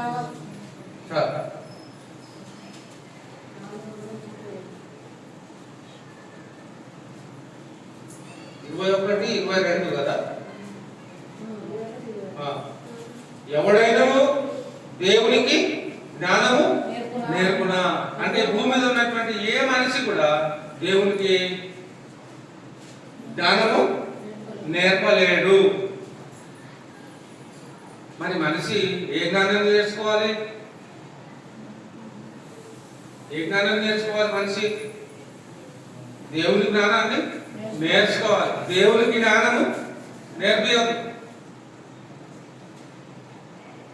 దేవునికి జ్ఞానము నేర్పియద్దు. దేవుని జ్ఞానమును మనము నేర్చుకోవాలంటే దేవుడు మనకి పైన ఉన్నాడు, మనం కింద ఉన్నాం. కింద ఉన్నాడు పైన ఉన్నవానికి లోబడాలి, అంతేనా? కింద ఉన్నాడు పైన ఉన్నవానికి ఆర్డర్ చేయడానికి లేదు. అర్థమవుతుందా? ఆర్డర్స్ ఎవరు వేయాలి? పైన ఉన్నాడు కింద ఉన్నవానికి ఆర్డర్స్ వేయాలి. ఇప్పుడు ఏమవుతుంది ప్రపంచంలో? కింద ఉన్నాడు పైన ఉన్నవానికి ఆర్డర్స్ ఇప్పుడే గద్దిస్తున్నా అంటాడు. గద్దిస్తున్నా. దేవుని సిద్ధమైతే ఆ దురాత్మ నీలో నుండి పోవాలి అని ప్రార్థన చేయాలి. ఎవరి సిద్ధమైతే? దేవుని సిద్ధమైతే. గద్దిస్తున్నా. ఇంకేంటి? వెలగొట్టేస్తా ఉన్నాను. హో హో హో అంటారు.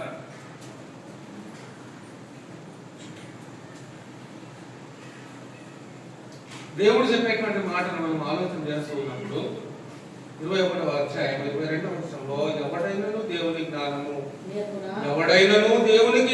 నేర్పుడా అంటున్నాడు. అంటే దేవుడు మాట్లాడుతున్న మాటలు, దేవుడు యోబుతో మాట్లాడుతున్నటువంటి మాటలు, అక్కడ ఉన్నటువంటి జోఫర్, ఆయన పేరు జోఫర్ అంట, నయమాతీయుడైన జోఫర్ ఇలా ఉన్న ప్రత్యుత్తరం ఇచ్చాను. మొదటి వచనం, యోబు ఇలా ప్రత్యుత్తరం ఇచ్చాను. యోబు మాట్లాడుతూ ఉన్నాడు, దేవునికి జ్ఞానం నేర్పించే మనిషి పుట్టడు, పుట్టబోడు. దేవునికి జ్ఞానం నేర్పించే మనిషి పుట్టడు, పుట్టబోడు. ఆ దినం కూడా రాదు. దేవునికి జ్ఞానం నేర్పించే మనిషి పుట్టాడు. కానీ ఈరోజు ఎంతో మంది మనుషులు దేవునికి జ్ఞానాన్ని నేర్పించే మనుషులు పుట్టారు. అదే భ్రమపరచు ఆత్మ.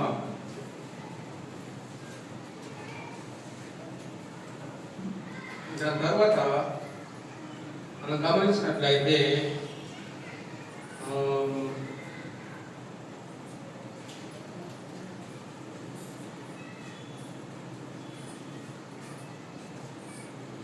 యెషయా గ్రంథము 8వ అధ్యాయము 20వ వచనం అండి. యెషయా గ్రంథము 8వ అధ్యాయము 20వ వచనము.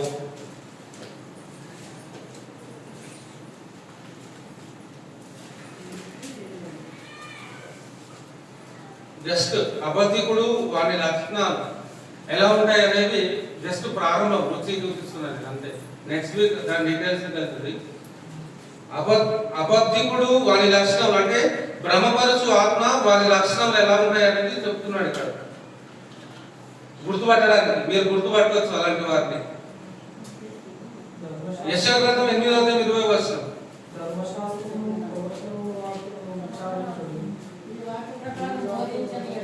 ఎనిమిదవ అధ్యాయము యెషయా గ్రంథము 20వ వచనం. ధర్మశాస్త్రమును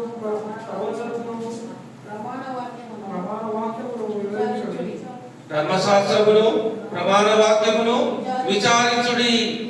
ఈ వాక్య ప్రకారము వారు బోధించని ఎడల వారికి అరుణోదయము కలగదు.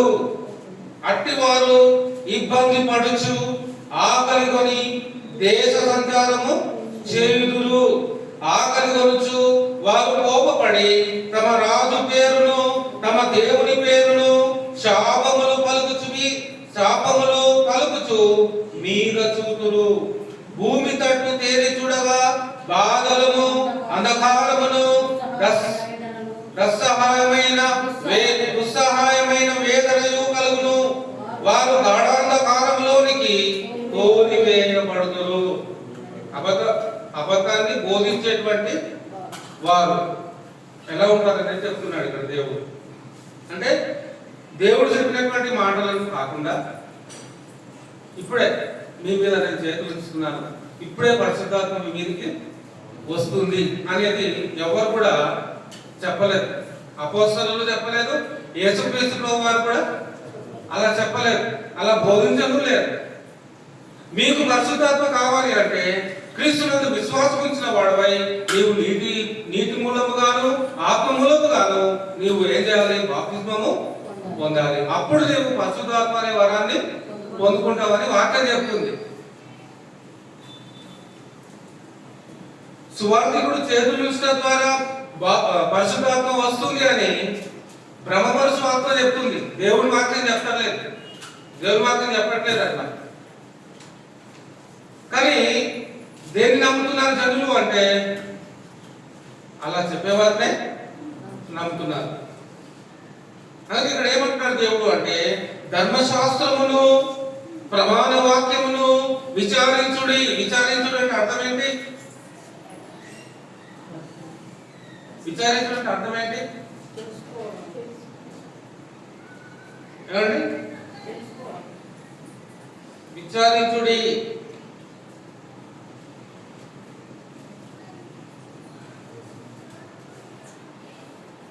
విచారించుడి. ప్రమాణ వాక్యమును ధర్మశాస్త్రమును విచారించుడి. విచారించుడు అంటే మీరు ధ్యానం చేయాలి. దేవుని వాక్యంలో ఏమని రాయబడిందో ధ్యానం చేయాలి. మీరు చదవాలి దేవుని వాక్యం, మీరు విచారించాలి. అందులో ఏముంది, దేవుడు ఏ ఉద్దేశంతో చెప్తున్నాడు, దేవుడు ఎందుకు చెప్తున్నాడు, ఎవరి కోసం చెప్తున్నాడు, దేని గురించి చెప్తున్నాడు, దీన్ని మనం ఎలా అర్థం చేసుకోవాలి అనేది విచారణ చేసుకొని తెలుసుకొని గ్రహించుకొని అది మనసులో పెట్టుకోవాలి. చదివినప్పుడు చదివి అలా మూలపడేయడం కాదు. మనం ఇప్పుడు బైబిల్ తీసుకున్నాం కానీ ఇంటికి వెళ్ళిన తర్వాత ఇది బైబిల్ ఏ మూలకు ఉంటుంది అలా కాదు. మీరు ఇంటికి వెళ్ళిన తర్వాత కూడా దీన్ని చూడాలి, దీన్ని ధ్యానించాలి మీరు. ఎందుకంటే అప్పుడే మీరు విచారించిన వాళ్ళు అవుతారు, మీరు ధ్యానించిన వాళ్ళు అవుతారు, మీరు దాన్ని అర్థాన్ని తెలుసుకోగలిగిన వారు అవుతారు.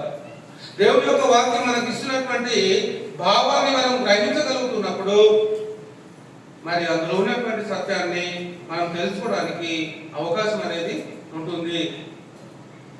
దేవుని యొక్క వాక్యము మనం ఎప్పుడు కూడా విచారించుతున్నటువంటి వారంగా ఉండాలి, ధ్యానించుతున్నటువంటి వారంగా ఉండాలి, అర్థం చేసుకుంటున్నటువంటి వారంగా మనము ఆయన సన్నిధిలో జీవించాలి అనేది దేవుడు తెలియజేస్తూ ఉన్నాడు. గమనించవలసినటువంటి విషయం ఏంటంటే ఈ వాక్య ప్రకారము వారు బోధించని ఎడల, దేవుని యొక్క వాక్యాన్ని బోధించేవాడు ఏం బోధించాలి? దీనిలో ఉన్నట్టు ఏం చెప్తున్నాడు ఇందులో? ఈ వాక్య ప్రకారము వారు బోధించని ఎడల అంటే ఈ వాక్య ప్రకారం మీకు బోధించకపోతే కింద ఉన్నటువంటి శాపాలన్నీ వస్తాయి మా మీదకి. అవసరమా? మాకు అవసరమా ఈ శాపాలు తెప్పించుకోవడానికి మా మీద? ఏమండి? కాబట్టి చెప్పేవాడు ఎలా చెప్పాలి? ఎలా చెప్పాలి? ఉన్నది చెప్పాలి. ఉన్నది చెప్పకుండా కల్పించి చెప్పేవాడు పోతాడు, అలాంటి వారిని ఫాలో చేసిన వాళ్ళు పోతారు. ఇది దేవుని మాట, నా మాట కాదు. అంతేనండి. అట్టి వారు 21వ వచనం చెప్తున్నాడు, విచారించండి ఈ వాక్య ప్రకారం వాళ్ళు బోధించని ఎడల వారికి అరుణోదయం కలగదు. అరుణోదయం అంటే నెక్స్ట్ డే వాళ్ళు చూడరు అని. నెక్స్ట్ డే అంటే నెక్స్ట్ డే కాదు, తర్వాత కాలంలో వాళ్ళు ఉండరు. రాబోయే కాలం ఇంకొకటి ఉంది, ఒకటి ఆ కాలంలో ఉండాలి మనం. అదే దేవుడు కోరుతున్నాడు. ఆ కాలంలో ఉండాలంటే ఈ కాలంలోనే ఆయన చెప్పినట్టు మనం చేయాలి, లేకపోతే ఆ కాలాన్ని నువ్వు చూడవు. అరుణోదయం అంటే ఇంకొక కాలం వచ్చేది ఉంది, ఆ కాలంలో మనము నిలువపడాలని దేవుడు కోరుకుంటున్నాడు. అందుకే ఈ ధనవంతుడు ఏం చేశాడు అంటే ఉన్న కాలంలోనే తినుము త్రాగుము సంతోషించు అని విరవిగిపోయాడు. చనిపోయిన తర్వాత ఏ లోకానికి వెళ్ళాడు? తాను ఊహించని లోకానికి వెళ్ళాడు. బాబు తాను ఊహించని లోకం, అనుకోనని లోకం. అసలు అనుకోకుండా ఉండొచ్చు. నాకు ఇంత భయంకరమైనటువంటి యాతన ఉంటుందా అని అనుకోకుండా ఉండొచ్చు. మరణించకంటే ముందు, మరణించిన తర్వాత మరో లోకం ఉంది, అది చాలా భయంకరమైనటువంటిదిగా ధనవంతుడికి. అప్పుడు బాధపడతా ఉన్నాడు. అప్పుడు బాధపడే ప్రయోజనము లేదు. కాబట్టి ఇప్పుడే మనల్ని దేవుడు మేల్కొల్పుతా ఉన్నాడు. తన ఆత్మ ద్వారా మనల్ని మేల్కొల్పుతా ఉన్నాడు. తన వాక్యం ద్వారా మనల్ని ఆయన మేల్కొల్పుతా ఉన్నాడు. చెప్పేవాడు ఇందులో ఉన్నదాన్నే చెప్పాలి. ఒకవేళ అలా చెప్పకపోతే వారికి అరుణోదయము రాదు. అట్టి వారు ఇబ్బంది పడతారు. ఆకలి కొని దేశ సంచారం చేయుదురు. ఆకలి గురించి వారు కోపపడి తమ రాజు పేరును తమ దేవుని పేరును శాపములు పలుకుచు వీర చూపులు. తమ రాజు పేరును, రాజు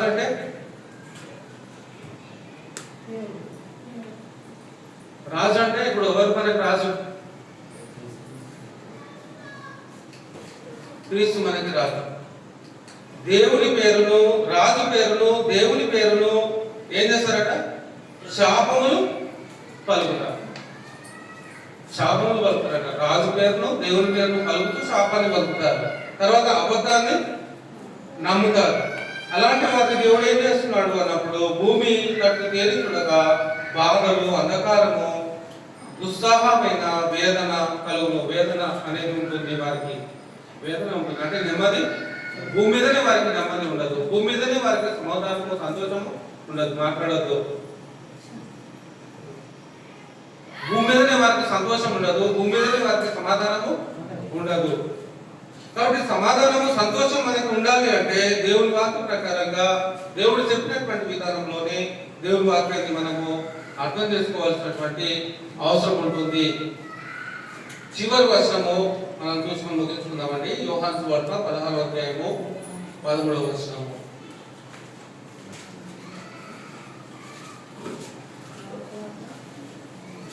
యోహాను సువార్త 16వ అధ్యాయము 13వ వచనము. అయితే ఆయన అనగా సత్యస్వరూపి అయిన ఆత్మ వచ్చినప్పుడు మిమ్మల్ని సర్వసత్యములోనికి నడిపించును. ఇప్పుడు యోహాను సువార్త 16వ అధ్యాయంలో యేసుక్రీస్తు ఏం చెప్తున్నాడు? యోహాను సువార్త 16వ అధ్యాయము 11వ వచనంలో యేసుక్రీస్తు చెప్పే మాట, అయితే ఆయన అనగా సత్యస్వరూపి అయిన ఆత్మ వచ్చినప్పుడు మిమ్మును సర్వసత్యంలోనికి నడిపించును. ఆయన తనంతట తానే ఏమీ బోధింపక వేటిని వినునో వాటిని బోధించి సంభవింపబో సంగతులను మీకు తెలియజేయు. ఇంతకీ యేసుక్రీస్తు లోకంలో శరీరధారిగా ఉన్నప్పుడు శిష్యులతో చెప్తా ఉన్నాడు. ఏం చెప్తున్నాడు? నేను మీతో చెప్పవలసినవి ఇంకా అనేక సంగతులు కలవు, కానీ ఇప్పుడు మీరు వాటిని సహింపలేరు. అయితే ఆయన అంటే పరిశుద్ధాత్మ దేవుడు అనగా సత్యస్వరూపి అయినటువంటి ఆత్మ అయినటువంటి దేవుడు వచ్చినప్పుడు మీరు సర్వసత్యంలోనికి నడిపింపబడతారు. ఆయన అంటే పరిశుద్ధాత్మ దేవుడు తనంతట తానే ఏమీ బోధింపక, పరిశుద్ధాత్మ దేవుడు తనంతట తానే ఏమీ బోధింపక వేటిని వినునో వాటిని బోధించి సంభవింపబో సంగతులను మీకు తెలియజేసు. వేటిని వినునో అంటే ఈ పరిశుద్ధాత్మ దేవుడు ఎవరి దగ్గర వినాలి? ఎవరి దగ్గర విన్న మాటలు బోధించాలి? ఇప్పుడు ఈ పరిశుద్ధాత్మ దేవుడు ఎవరి దగ్గర విన్న మాటలు బోధించాలి? పరలోకంలో దేవుని దగ్గర విన్న మాటలు, దేవుని దగ్గర చెప్పబడిన మాటలే విని ఆ మాటలే పరిశుద్ధాత్మ దేవుడు రక్షించబడినటువంటి వారికి బోధించి వారికి నడిపించాలి. అంటే దేవుడు ఏ మాటలైతే చెప్పమంటున్నాడో పరిశుద్ధాత్మ దేవుడు అవే మాటలు చెప్పాలి విశ్వాసులకి. కాబట్టి ఇప్పుడు క్రీస్తు ఏ మాటలైతే చెప్పాడో అవే మాటలు పరిశుద్ధాత్మ దేవుడు చెప్పాలి. క్రీస్తు ఒకలాగా, పరిశుద్ధాత్మ ఒకలాగా, తండ్రి ఒకలాగా మాటలు చెప్పలే. తండ్రి ఏం చెప్పాడు, కుమారుడు అదే చెప్పాడు. కుమారుడు ఏం చెప్పాడు, పరిశుద్ధాత్మ దేవుడు అదే చెప్పాడు. ఇందులో ఏ విధమైనటువంటి వ్యత్యాసం ఏమి లేదు. ఎందుకంటే ఇప్పుడు పరిశుద్ధాత్మ చెప్పని మాటలు కుమారుడు చెప్పడానికి లేదు. తండ్రి ఏ మాటలు అయితే చెప్పాడో కుమారుడు అదే చెప్పాలి. కుమారుడు ఏ మాటలు చెప్పాడో పరిశుద్ధాత్ముడు కూడా అవే మాటలు చెప్పాలి. ఆ మాటలు ఏంటి అంటే దేవుని గురించినటువంటి బోధ, క్రీస్తుని గురించినటువంటి బోధ, సత్యమును గురించినటువంటి బోధ, సత్యమును గురించినటువంటి బోధ. అబద్ధికుడు వస్తాడు. అబద్ధికుడు వచ్చినప్పుడు మీరు ఎలా వారిని గుర్తుపడతారు అనేది నెక్స్ట్ వీక్ వస్తుంది. ఇంకా రాలే ఆ టాపిక్. ఆ అబద్ధికుడు వారి లక్షణాలు ఎలా ఉంటాయి, ఎలా వాడు ప్రజలను మోసం చేస్తాడు, ఎలా వాడు తన వైపుకి లాక్కుంటాడు, క్రమపరచు ఆత్మ దేవునికి దూరంగా ఎలా తీసుకొని వెళ్ళిపోతా ఉంది అనేకులను అనేది నెక్స్ట్ వీక్ మనం చూడబోతాం. దేవుడి మార్గం మనం ఫలింపజేయడం కాకండి. అందరికి వందనాలు.